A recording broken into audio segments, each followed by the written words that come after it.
Algunas escenas de este programa fueron grabadas nuevamente, incluyendo imágenes de las investigaciones. En Los Ángeles, un asesino en serie elude a la policía durante meses. Este acechador nocturno ataca al azar y mata cuando quiere. El miedo que inspira es enorme, y las pistas que deja son pocas. Pero al final los detectives se unen para atraparlo. Los detectives que investigan un estrangulamiento dependerán de una técnica experimental para encontrar pistas no visibles. Solo tienen una oportunidad. Si fallan, el asesino saldrá libre.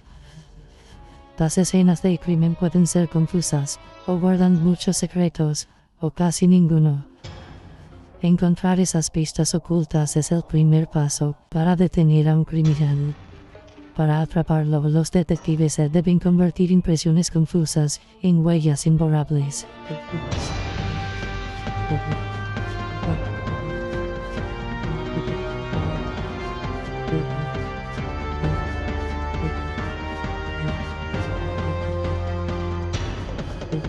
Los nuevos detectives, casos estudiados por la ciencia forense.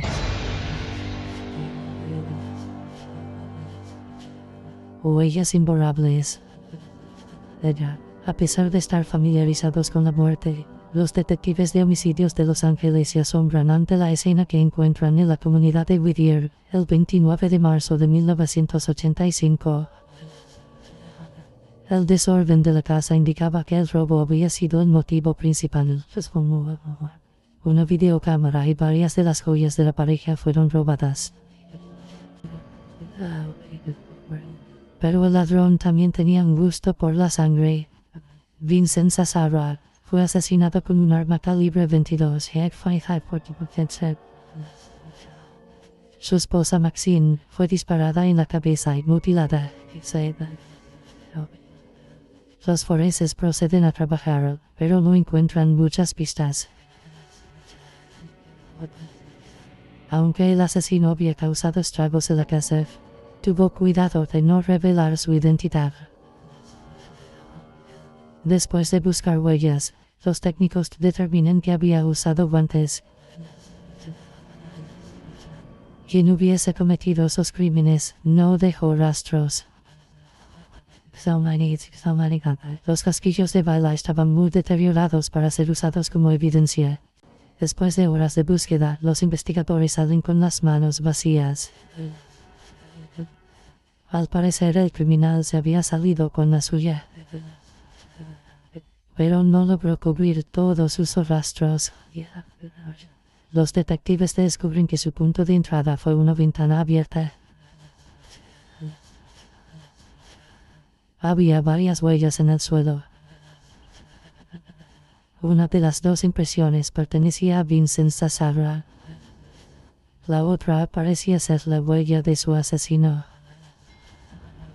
Los forenses rocian la huella con un fijador y luego cubren la impresión con yeso. La huella es luego recogida y enviada para su análisis.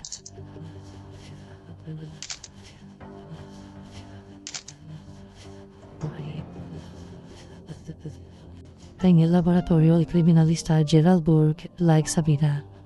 Una vez me pidieron que buscara detalles del diseño size y que tomara medidas de los moldes de las huellas antes y obtuviera información de esas impresiones de zapatos con respecto with regard al fabricante, manufacturer, marca del zapato, shoe size, talla y detalles similares. Mientras más información obtuviese Burke del zapato, los detectives tendrían una mejor idea sobre el sujeto que los llevó. Burke sabía que el molde era de un zapato extremadamente grande, pero no pudo determinar de qué marca era. En sus años de experiencia, Burke nunca se había encontrado con una huella como esa. No estaba en su registro de patrones de suela. No pudo encontrarla en las tiendas. Tenía que ser un modelo muy reciente o una marca fuera del mercado. De cualquier forma, la huella también llevó a los detectives a un callejón sin salida. Hola, buenos días, dijo. Sin tener con qué compararla, el análisis de Burke no podía hacer que el caso avanzara. Los asesinatos de los Azara no eran el único caso que inquietaba a los oficiales. Al mismo tiempo, los detectives trataban de resolver un homicidio ocurrido menos de 2 semanas antes, a 8 kilómetros en Rosemead, Los Ángeles.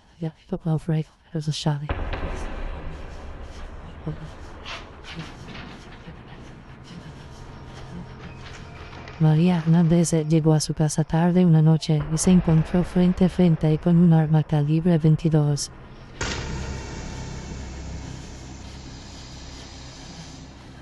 Adentro de la residencia, su compañera Dale Okazaki oyó el disparo.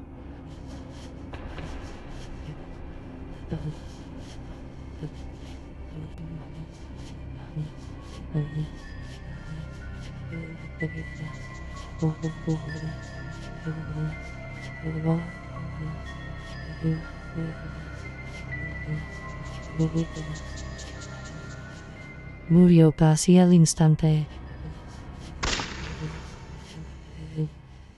Puede decirme lo que ocurrió, pero María Hernández tuvo suerte. Las llaves en su mano desviaron la bala y se hizo la muerta hasta que el atacante se marchó.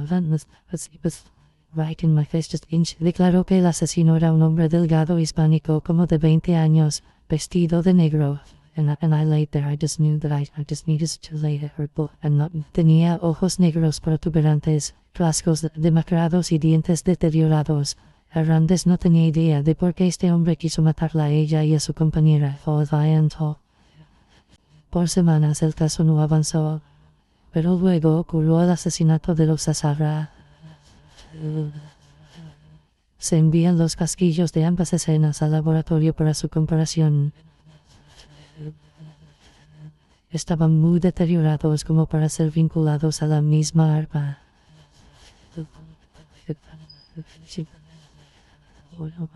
Sin embargo, el detective Gil Carrillo de la policía de Los Ángeles notó una conexión entre los asesinatos.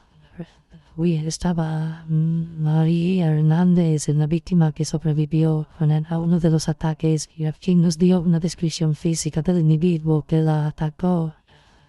Había un arma con un calibre particular. En el caso Azara, no teníamos una descripción física, pero sí una huella y un arma del mismo calibre.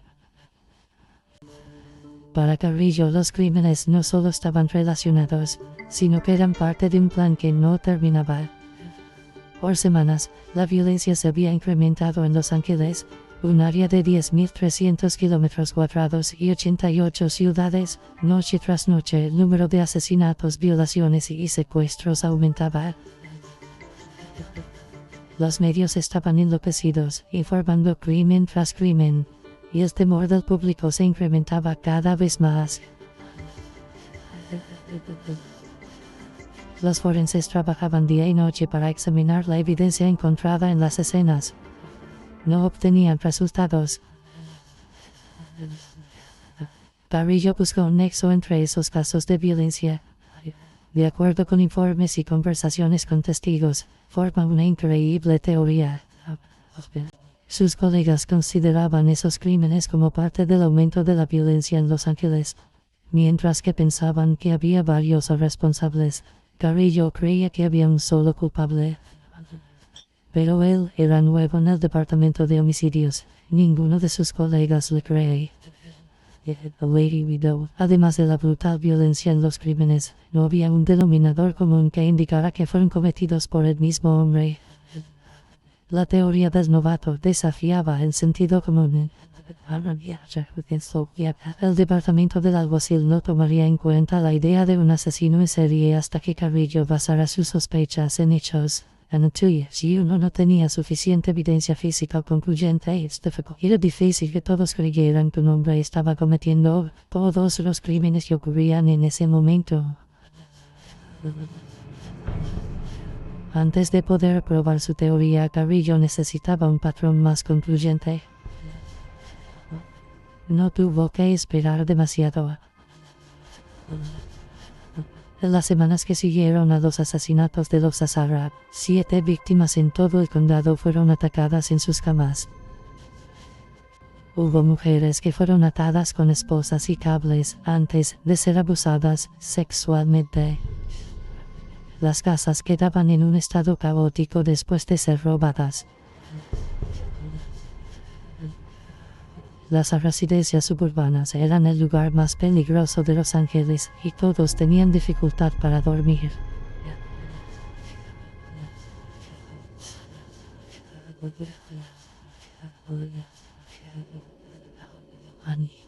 Money, when we got had something, we even had something when I had something. A principios de julio, a solo 3 cuadras de la casa de los Azarra, la esposa de un agente se despierta.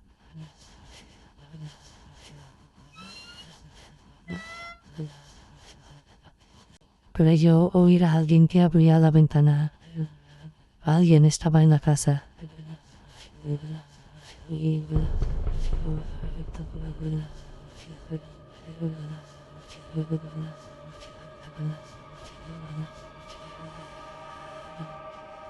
Al escuchar los movimientos de la pareja, el sujeto escapa. El agente llama al departamento de policía.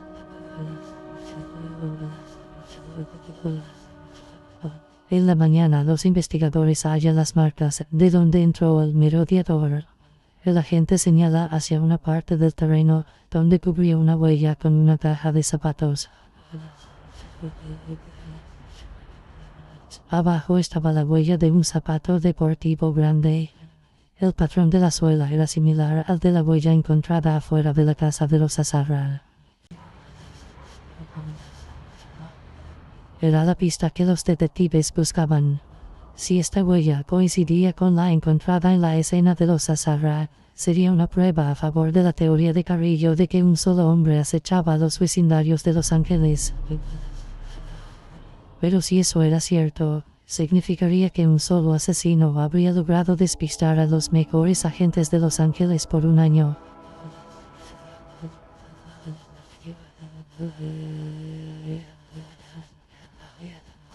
Ahora que tenían algo para comparar, el criminalista Gerald Burke examina los 2 moldes tomados de las 2 escenas del crimen. Determina que las huellas fueron hechas por zapatos del mismo modelo, pero no necesariamente por el mismo zapato. Como las huellas fueron dejadas en un terreno áspero, Burke no pudo identificar las marcas más sutiles que hacen único a cada zapato. Things like little detalles como incisiones, cortes, rasguños o cosas similares pueden usarse como una identificación parecida a una huella para comparar una one shoe suela con otra. Esto era de poca ayuda para los detectives. En un condado de 7,5 millones de personas, no podían hallar a un hombre solo por sus suelas de zapato. Pero era lo único que tenían. Y seguían apareciendo una y otra vez. Desde el asesinato de los Azarra, el mismo patrón fue encontrado cerca de un homicidio en el Parque Monterrey y en el hogar de una mujer que había sido golpeada gravemente en Monrovia. Burke tenía 3 moldes y una huella para trabajar. Los crímenes siguen sin resolverse. Las huellas aún son un misterio. Hasta que una pasante mira la mesa del laboratorio y hace un comentario crucial. Ella dijo, vaya, es una vía, y todos la vimos y dijimos, ¿está segura de eso? Y dijo, sí, tengo un par de mi auto. Luego abre la maleta del auto y saca un par de zapatos viejos. Y allí fue cuando todo estalló. Era una marca reciente, lo que explicaba por qué el departamento no tenía información sobre los zapatos. A fin de averiguar todo lo posible sobre este modelo, los investigadores van a la oficina principal de Avia en Portland, Oregón. El diseñador de la compañía identifica el número del modelo del zapato que hizo la huella. Burke busca más información. Ayas le pedí que fuese un poco más específico y me dijo que él había diseñado ese zapato y que tenía la patente del diseño de la suela de ese zapato y que No había otros diseños que fuesen similares. El diseño era de un zapato deportivo que solo estuvo en el mercado por 4 meses. Se fabricaron solo 1.300 pares. La compañía le entrega a Burke los números de las suelas a fin de que pudiese determinar con exactitud la talla del zapato que dejó las huellas. El grado de movimiento y la textura del terreno pueden distorsionar las huellas. La única forma de medir el zapato era comparando los patrones del diseño. Los detalles en la suela son mayores a medida que la talla es más grande. De justo aquí en la suela del zapato hasta la mitad del zapato había varios diseños en V. Estos diseños son mayores y la suela del zapato es más grande. Y aunque los modelos de yeso no eran de suficiente calidad para mostrar el logo de Avia, tenían la calidad suficiente para que pudiésemos contar estos diseños, estos detalles. Después de contar las líneas de los moldes, Burke determina que todos los moldes eran de un zapato de talla 11,5. Al examinar el material que la empresa había enviado, se da cuenta de lo crucial del hallazgo. De los 1.300 pares fabricados de este modelo, solo 6 fueron enviados a Los Ángeles. De esos 6, solo uno era 11,5. No había muchos hombres en el país que tuviesen zapatos Avia de esa talla. La teoría de Carrillo sobre un asesino en serie cobraba cada vez más fuerza. Al saber que muy pocas personas llevaban ese modelo y talla en particular de zapatos, se vuelve evidente que una sola persona fue la que cometió los crímenes. Cuando se tiene la descripción físico junto con las huellas de zapatos, es muy claro como la huella de mi mano que había un solo sujeto, un sujeto muy peligroso temido por todo un condado. Atraparlo no sería fácil. Aún no se sabía quién era, pero le habían dado un nombre. Los medios lo llamaban el acosador nocturno. El departamento del alguacil organiza un equipo de detectives de homicidio. Carrillo se une con Frank Salerno, quien tenía experiencia en atrapar a los asesinos en serie más peligrosos del condado. Salerno sabía qué retos se enfrentaban. Fue muy frustrante saber que un solo individuo estaba cometiendo esos crímenes muy violentos. Lo que uno quiere es terminar con eso lo más pronto posible. El equipo empieza con unos pocos, pero crece a medida que aumentaba la evidencia. Hubo un punto en el que había 75 investigadores trabajando al mismo tiempo, y un tercio de ellos se ocupaba en investigar el caso del acosador nocturno. El acosador nocturno hizo reinar el pánico en Los Ángeles durante el verano de 1985. Noche tras noche, personas eran atacadas en el lugar que pensaban era el más seguro, sus propios hogares. La presión para resolver el caso era inmensa, pero hasta que los detectives no descubrieran la identidad del acosador nocturno, el pánico no terminaría. Aparecieron las ventas de armas y alarmas. Todos cerraban sus ventanas y puertas en un verano muy caluroso. Hablamos de algo que ocurrió en todo el condado de Los Ángeles. Las fuerzas de la ley recorrieron las calles. Los detectives registran los vecindarios donde había atacado el acosador nocturno, esperando que alguien lo reconociera. No encuentran más que personas atemorizadas. No podían interrogar a nadie de noche. Las personas no se atrevían a abrir sus puertas a nadie. El sargento John Yarborough se encarga de recoger evidencia relacionada con los crímenes. En una casa hallé una pareja que dejó de dormir en su cama. Pusieron muñecos en la cama y la esposa solía dormir en el garaje y la esposa dormía detrás del televisor con su teléfono portátil o teléfono. Esa fue la clase de miedo y terror que produjo este caso. Toda su conducta era al azar. incluyendo si mataba o no a sus víctimas. Aquellos que sobrevivieron a los ataques describieron, al igual que María Hernández, a un hombre alto con ojos protuberantes. Tenía un olor fétido a pieles. Con la ayuda de un retrato hablado, un artista crea una imagen del hombre que atacó a las víctimas.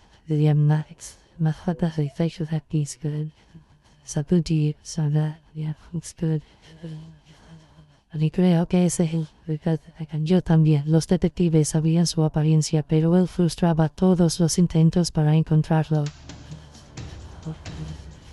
Lo impredecible de su conducta hacía imposible de anticipar sus crímenes. La mayoría de los asesinos en serie siguen una rutina exacta, pero este criminal parecía atacar al azar. Cometió crímenes en todo el condado de Los Ángeles. Sus víctimas eran hombres y mujeres, y variaban en edad, etnicidad y posición económica.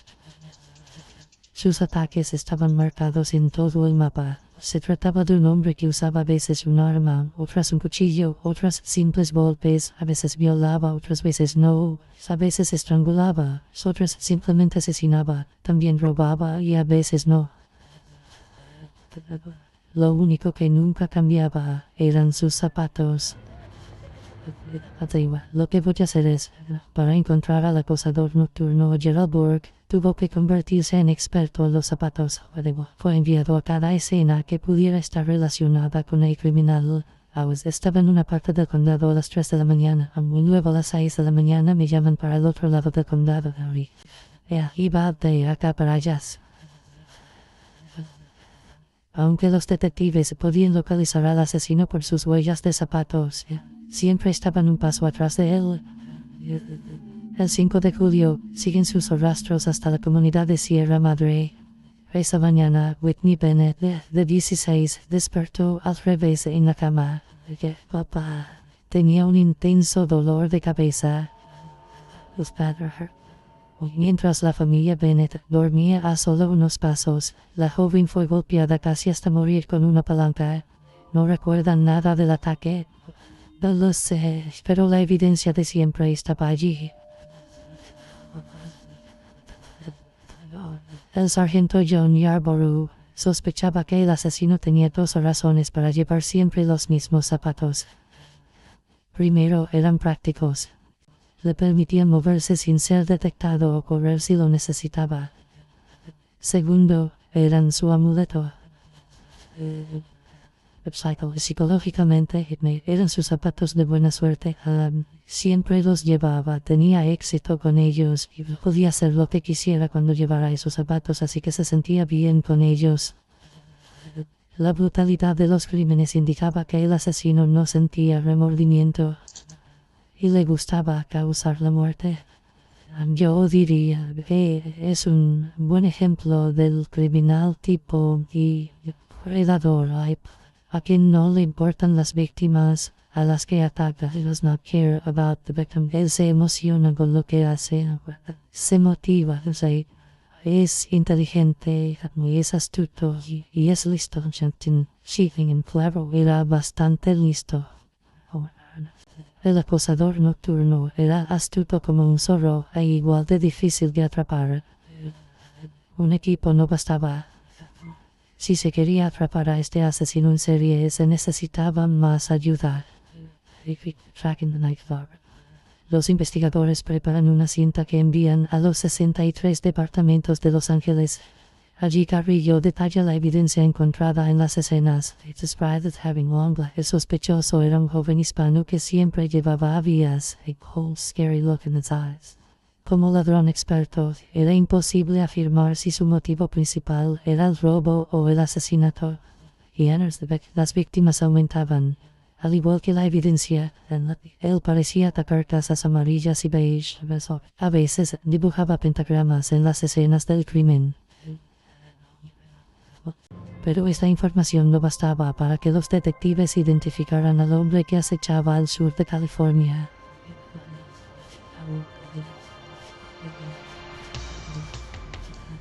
La violencia llega a un nivel de locura a finales del verano de 1985. En agosto el acosador nocturno era sospechoso de la muerte de 13 personas y de atacar a otras 10. Sus crímenes en Los Ángeles parecían acelerarse. Las fuerzas de la ley esperaban su próximo ataque. Pero luego, nada. Por primera vez en varios meses, las noches transcurrían en paz. Pero no por mucho tiempo. El 18 de agosto el acosador nocturno ataca de nuevo, esta vez en San Francisco. Peter y Barbara Penn, una pareja que vivía en una casa amarilla, son hallados asesinados. Era el patrón de siempre. Entrada forzada en medio de la noche, asesinatos brutales, pentagramas y bienes robados.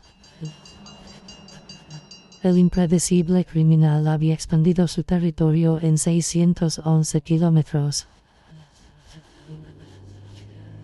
Todo el condado se hallaba bajo su control. Nadie podía predecir dónde atacaría de nuevo.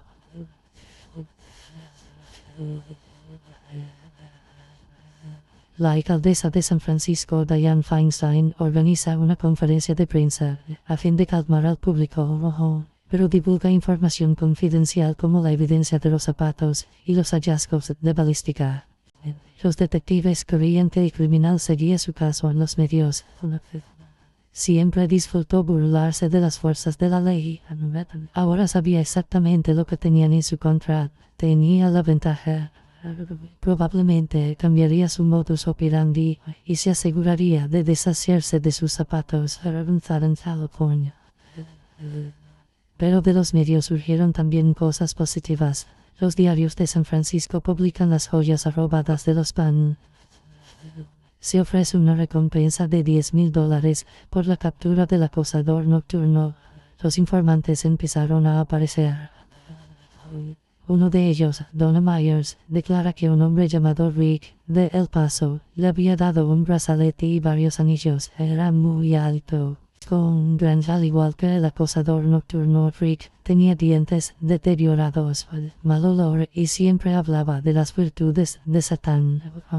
La policía descubre que su apellido era Ramírez.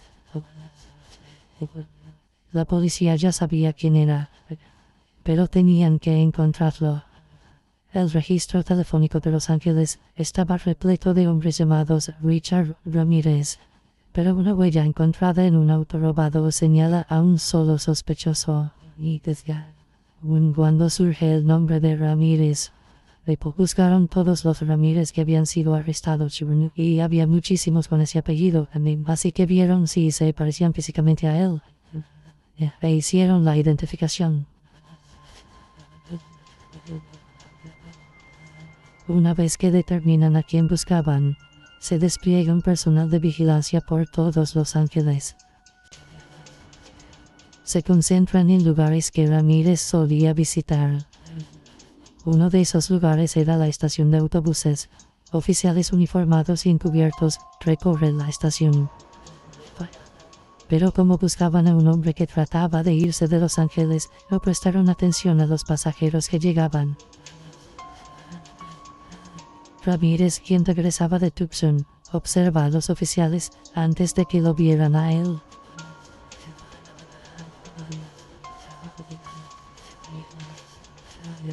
Sale del terminal de autobuses y se dirige a un restaurante en Los Ángeles para desayunar.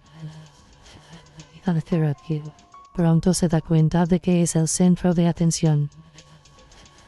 Murmuraban, el matador o el asesino. Llaman a la policía y empieza la cacería.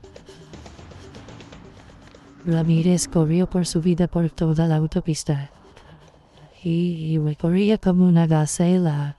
Literalmente fue a toda velocidad, como unos 3 o 4 kilómetros. Continuó, subió unos muros de 3 metros y atravesó 8 calles de la autopista 5. El fugitivo se dirige a un vecindario residencial al este de Los Ángeles. vio su única salida. Pero esta no lo llevaría lejos.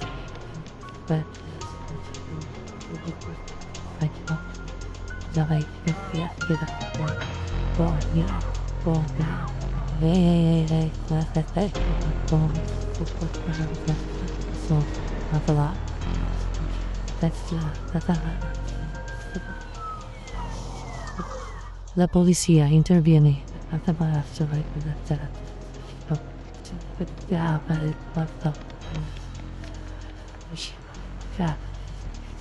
El hombre al que protegen resulta ser el hombre al que buscaban por meses. Su sospechoso principal, Richard Ramírez.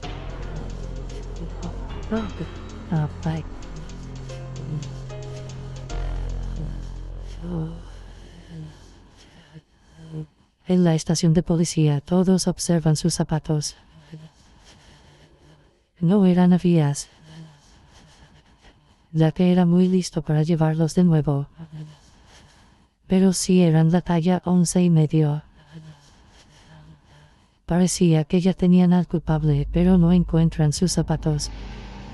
Como siempre, el acosador nocturno parecía estar un paso adelante de ellos.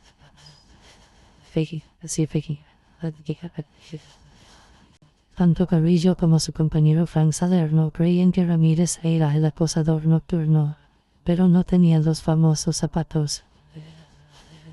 Para construir su caso, los detectives tendrían que reunir toda la evidencia.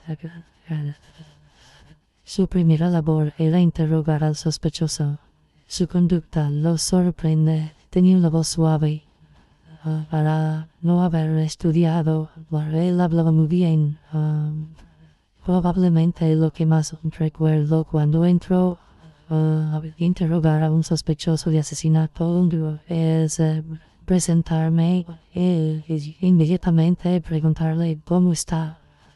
Cuando entré, él dijo: "Usted es Frank Salerno". Ramírez lo conocía del caso del estrangulador de Hillside, en el que Salerno había ayudado a atrapar a unos asesinos en serie 6 años antes. Los detectives descubren que el sospechoso conocía muy bien la historia de los asesinos en serie. Sabía sus nombres, sus métodos y los detalles de sus capturas. También siguió el caso del acosador nocturno en los medios. Aunque nunca confesó los crímenes, Ramírez conversa con los detectives sobre el asesino en serie más reciente de Los Ángeles y hablaba con nosotros en tercera persona. Yo no lo hice, pero el acosador nocturno pudo. El acosador nocturno pudo haber hecho esto y aquello, ¿y qué creen ustedes que se debería hacer? Ramírez nunca confesó, así que los investigadores buscan evidencia que lo involucrara con los crímenes. Dentro de su billetera encuentran un ticket para buscar un equipaje en la estación de autobuses. Todo fue registrado y fotografiado. La bolsa contenía un revólver y varios tipos de municiones, incluyendo balas calibre 22. La evidencia es guardada para un análisis más profundo.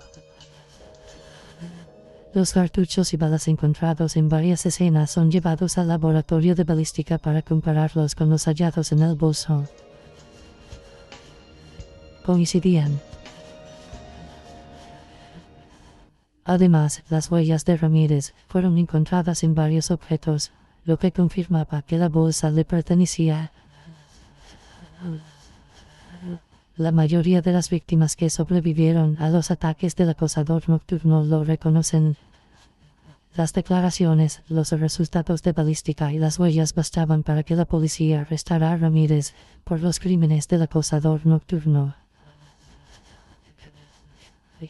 3 años después del arresto, el caso finalmente llegó a juicio. Para ese entonces la policía creía que Ramírez asesinó a 16 personas y atacó a otras 11. El sospechoso no mostró señales de arrepentimiento. Durante una audiencia mostró un pentagrama en la palma de la mano, que agitó mientras gritaba "¡Viva Satán!". Aunque los zapatos no fueron encontrados entre las pertenencias de Ramírez, fueron las huellas en 8 de las escenas del crimen las que completaron el caso. crearon una conexión irrefutable entre la serie de robos, violaciones y asesinatos. La declaración de los testigos vinculó al sospechoso a otros crímenes, donde no se hallaron huellas. El juicio más costoso para Los Ángeles pudo al fin terminar después de más de un año, con una victoria para la fiscalía. En noviembre de 1989, Ramírez fue sentenciado a muerte 19 veces. Richard Ramírez fue uno de los criminales más monstruosos que han aterrorizado al país, pero aunque un asesino mate a muchos o a uno solo, su motivación sigue siendo la misma. El asesinato es el acto más egoísta de todos.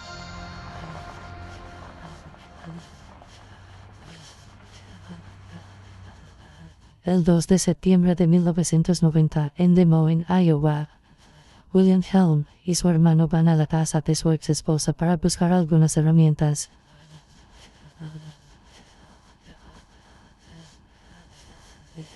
La casa estaba cerrada, no había señales de su esposa. Podía ver a su hijo jugando sin supervisión. Se inquieta.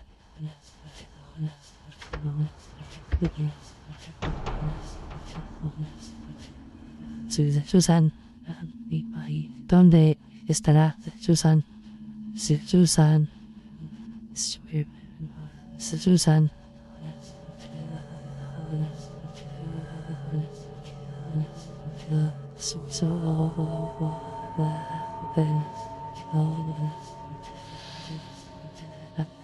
La encuentra en la habitación.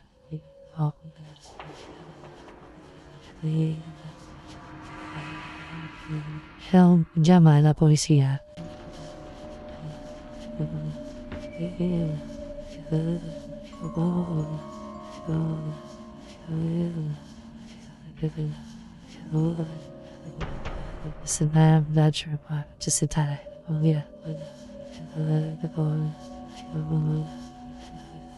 Los oficiales llegan y encuentran el cuerpo desnudo de una mujer en la cama.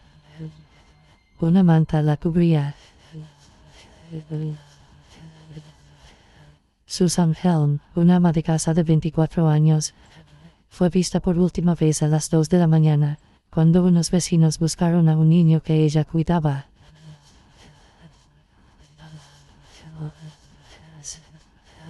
La misma ropa que llevaba la noche anterior estaba en el suelo de la habitación. La policía le pregunta a William Helm sobre su relación con su esposa.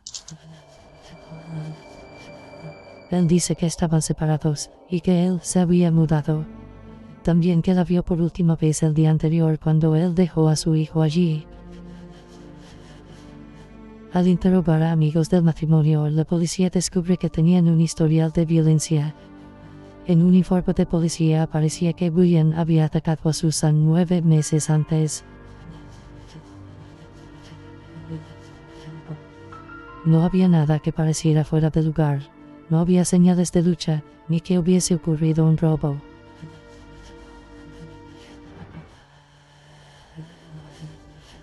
El capitán James Strother, de la policía de Des Moines, dirige la investigación. We have a routine. Dentro de las escenas seguíamos una rutina. Particularmente en las escenas dentro de casas, empezamos desde afuera e íbamos hacia el centro para preservar y fotografiar toda la evidencia posible. El equipo forense registra meticulosamente la casa en búsqueda de la más pequeña pista. Aunque la víctima estaba desnuda, no hallan evidencia de abuso sexual. Los técnicos no hallan cabello, huellas o muestras de sangre que vinculen a un sospechoso al crimen. La marca de ligaduras en su cuello indicaba que se trataba de una estrangulación brutal. Los detectives formulan varias teorías. Debido a la forma en la que fue cubierta, creían que había sido asesinada por alguien a quien conocía. A alguien a quien le importaba lo suficiente como para cubrir su desnudez. Lo que ocurre a menudo después de haber cometido el crimen es que piensan, ya murió. Oh mi Dios, alguien va a ver a mi esposa o novia o prima o quien quiera que sea, así que la cobre. Era una buena pista, simplemente era un indicio para guiarnos en la investigación. Cuando se examinan las mantas, descubren otra pista.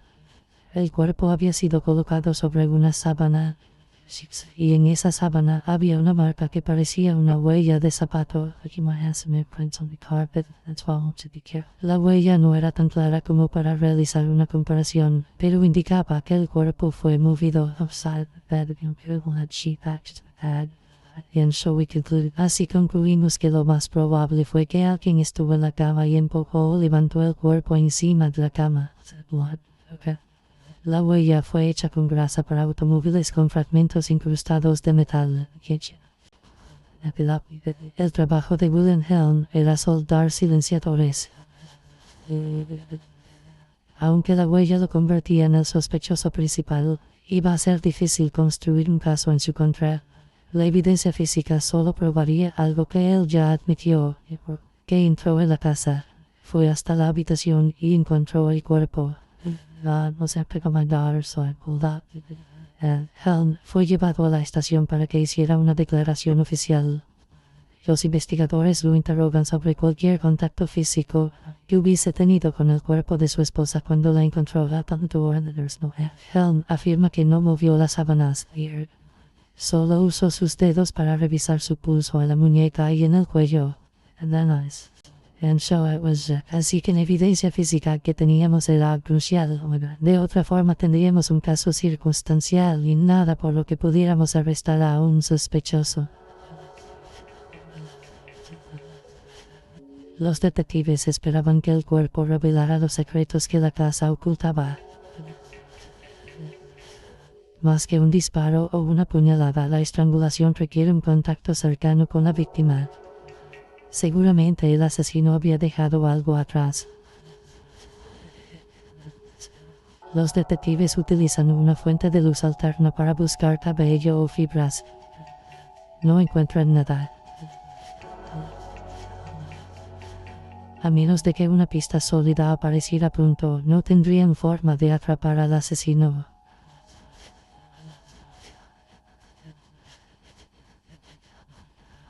Cuando los investigadores terminan de revisar la escena, se dan cuenta de que estaban siendo observados.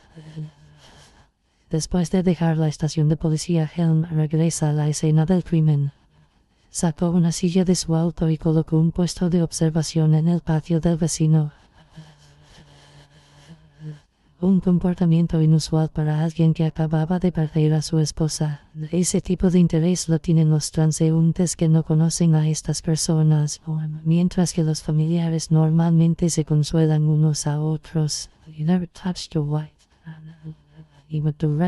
La indiferencia de Helm hacia el caso aumenta las sospechas de los detectives. Le piden que vaya a la estación para otro interrogatorio. Después de 2 horas de preguntas, la policía obtiene suficiente información para pedir una orden a fin de tomar muestras de su cabello, saliva, sangre y huellas.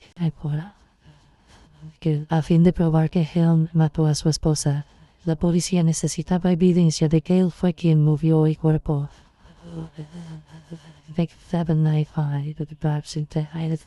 Si el equipo de Trotter hallaba las huellas de Helm en la piel de la víctima que estaba cubierta por la manta, podrían completar el caso.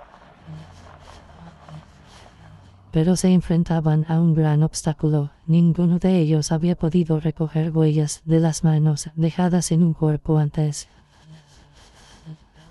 La policía de Des Moines lo había intentado 6 veces antes y fallado.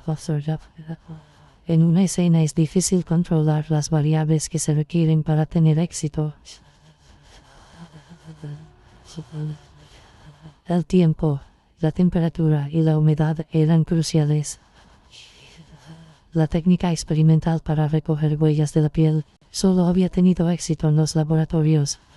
Si podían hacerlo en una escena del crimen real, la investigación tendría un nuevo nivel de precisión. La técnica se basa en el uso de cianoacrilato para convertir el contacto humano en una huella permanente.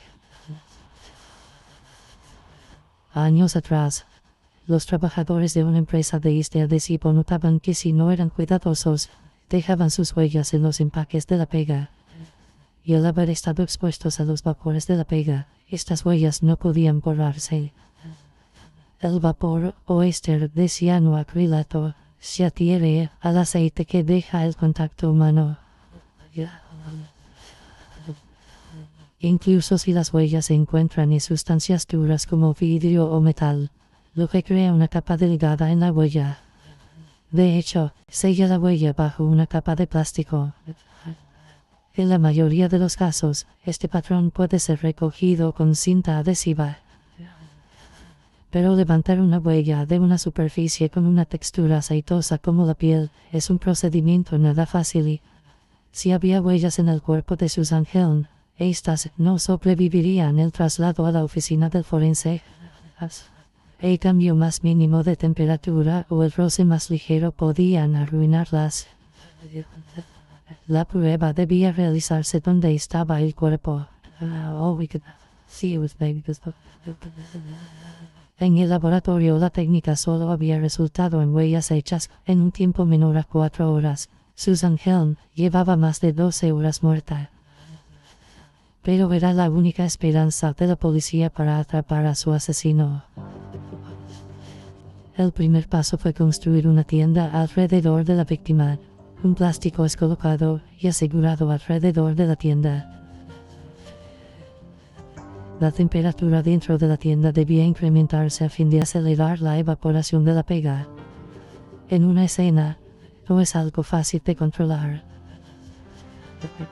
Se coloca la pega en platos de aluminio y se calienta dentro de la tienda por 10 minutos.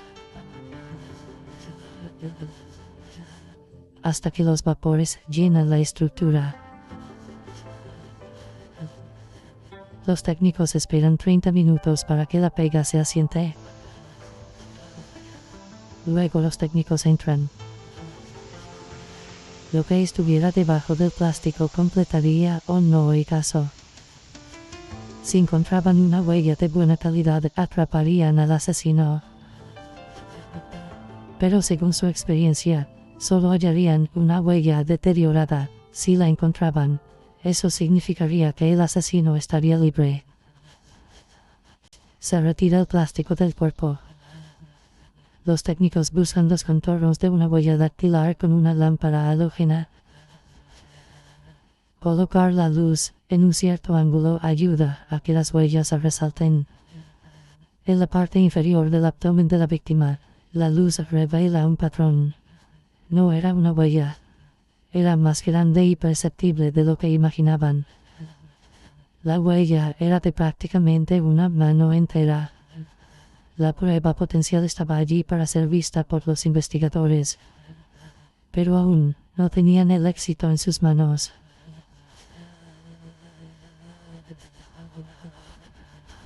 Por primera vez en la historia forense, los científicos pudieron revelar una huella encima de un cuerpo humano fuera de un laboratorio.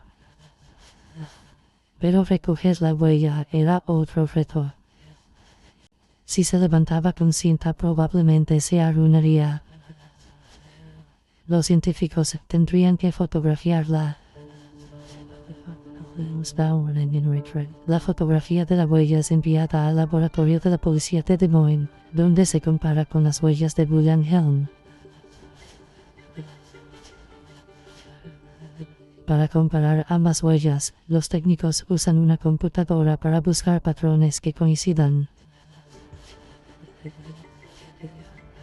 Debido a la complejidad de las huellas de palma, el técnico Jerry Wilson debía hacer una comparación manual. Esta ardua labor requería que señalara áreas donde los surcos se unían, separaban o formaban puntos. A ridge on the outside. Usando esos patrones como referencia, Wilson compara las dos huellas. Juzgamos los puntos idénticos en las mismas porciones de cada huella, de la huella real y la fotografiada, y buscamos los mismos surcos, así como discrepancias. Si hay diferencias sin explicación, hay que descartar toda la huella o explicar por qué hay una diferencia en esa huella. Los técnicos no hallan diferencias entre las huellas. De hecho, identifican un patrón inusual en ambas. Había un doble diseño circular en la huella, lo que es muy inusual. Eso ayudó a localizar el área del diseño e hizo que la comparación fuese más fácil entre la huella real y la fotografiada. Aquí tenemos algo. Wilson puede decir que dos huellas coinciden si tienen 8 puntos de referencia en común. En el caso Helm, los técnicos dejan de contar en el número 90. El informe era una de las coincidencias más evidentes que habían encontrado. El hallazgo de la huella de Wilhelm Helm en el cuerpo de su esposa probaba que él mentía. Fue él quien la colocó en la cama. Parecía que la policía había atrapado al asesino, pero para obtener una sentencia debían relacionarlo directamente con el crimen. El asesino no había estrangulado a la víctima con las manos, sino con trozos de cable. La policía tenía suficiente evidencia para registrar el apartamento de Helm. Allí encuentran la última pieza del rompecabezas. El garrote, que consistía en 2 trozos de madera unidos por un cable, tenía solo un propósito: la estrangulación. Las pruebas en el laboratorio no mostraron evidencia en el cable, pero su ancho coincidía con las marcas en el cuello de la víctima.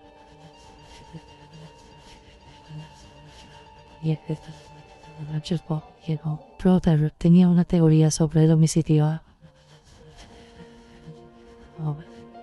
En la mañana de su muerte, Susan y William Helm discutieron por última vez. William se enfureció y le quitó la vida. Trató de cubrir su crimen con una manta, pero la persistencia y atención a los detalles de la policía de Des Moines lograron que ellos encontraran la pista que lo marcaría como asesino. Wilhelm Helm fue acusado de homicidio en primer grado por la muerte de su esposa. Fue sentenciado a cadena perpetua sin libertad condicional. La evidencia forense en este caso fue muy importante, ya que no había testigos ni sangre, y esos detalles que uno suele usar para probar un caso. Así que la huella de palma en este caso fue la evidencia clave para nosotros. Al revelar huellas borrosas, los forenses ayudaron a revelar los crímenes de Richard Ramírez y Wilhelm Helm.